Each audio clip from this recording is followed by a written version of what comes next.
Early humans could break a modern man's arm without even trying. And that wasn't even the most dangerous thing about them. We picture our ancestors as simple, harmless, almost innocent, small groups huddled around a fire, gathering berries, running from danger instead of causing it. That picture is comforting. It's also almost completely wrong. The real early humans were stronger than us, more violent than us, and far more willing to kill than anything alive today. By the end of this video, you'll understand why some scientists believe our ancestors weren't the gentle underdogs of the ancient world. They were one of the most dangerous things in it. Let's start with something you can measure: their bodies. An early human's bones weren't just thicker than ours.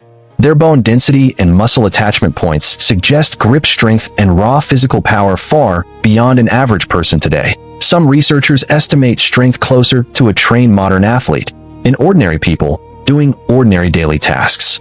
That wasn't from a gym. That was from a childhood spent climbing, digging, carrying, and fighting for survival every single day, starting almost as soon as they could walk. Their bodies weren't built for comfort. They were built for violence, whether they wanted it or not. And that strength came with something else: a tolerance for pain that's almost impossible to imagine today. Injuries that would send a modern person to an emergency room were treated as inconveniences. Broken bones healed crooked because there was no other option. Wounds were packed with ash or plant matter and simply endured. Archaeologists studying early human remains have found bones that healed after fractures so severe they should have been life-ending. And the person kept living, kept working, kept surviving for years afterward. Think about what that means. Pain wasn't a stop sign for them. It was just part of the day. But strength and pain tolerance are only the beginning.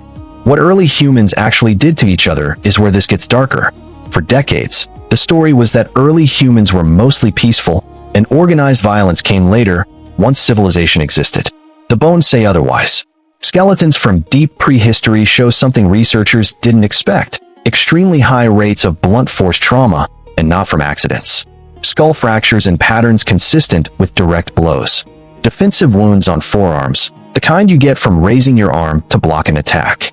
Some estimates suggest early human groups had violent death rates far higher than almost any society that came after them, including some of history's most brutal wars.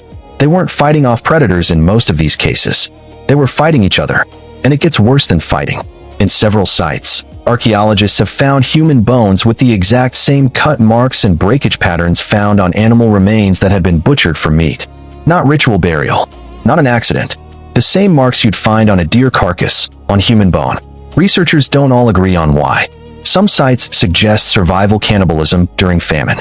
Others suggest something colder, a way of dealing with enemies, or even members of their own group who had been killed in conflict. Either way, the evidence is there, preserved in Stone Age bone, that early humans sometimes did to each other exactly what we'd expect them to do to prey. And there's one detail that makes this even harder to sit with.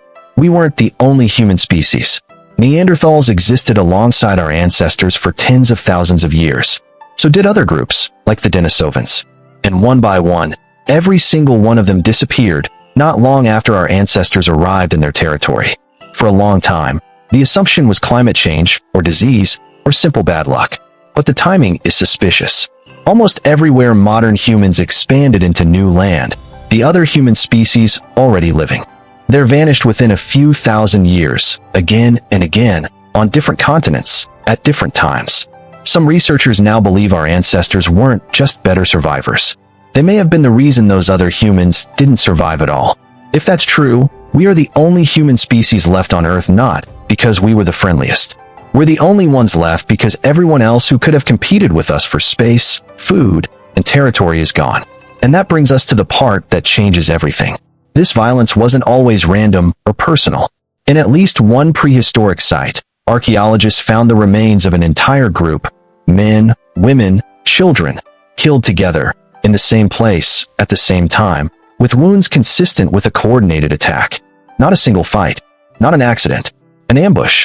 That means organized group violence, something we think of as a modern invention, tied to armies and nations, may go back to the very beginning of who we are. Long before writing, before farming, before permanent villages, early humans were already capable of planning and carrying out the deliberate killing of an entire group at once. That's not the story we usually tell about our ancestors. We like to imagine early humans as innocent and violence as something civilization invented later, as if we got worse over time. The evidence says the opposite. We didn't invent violence. We inherited it, and then we built rules, laws, and morality specifically to try to contain something that was already there from the start. Every early human wasn't a cartoon caveman stumbling through the world, harmless and confused. They were strong enough to overpower most people alive today, tough enough to survive injuries that would kill us, and capable of violence, planned, deliberate violence, against animals, against rival groups, and sometimes against their own kind. The gentleness we associate with being human isn't something we started with. It's something we built on top of what was already there, slowly, over tens of thousands of years, and the fact that it worked, even partially, might be the single most surprising thing about us. If you think that's unsettling, wait until you see what early humans did to the ones who broke the rules of the tribe. The punishments were worse than anything you're picturing right now.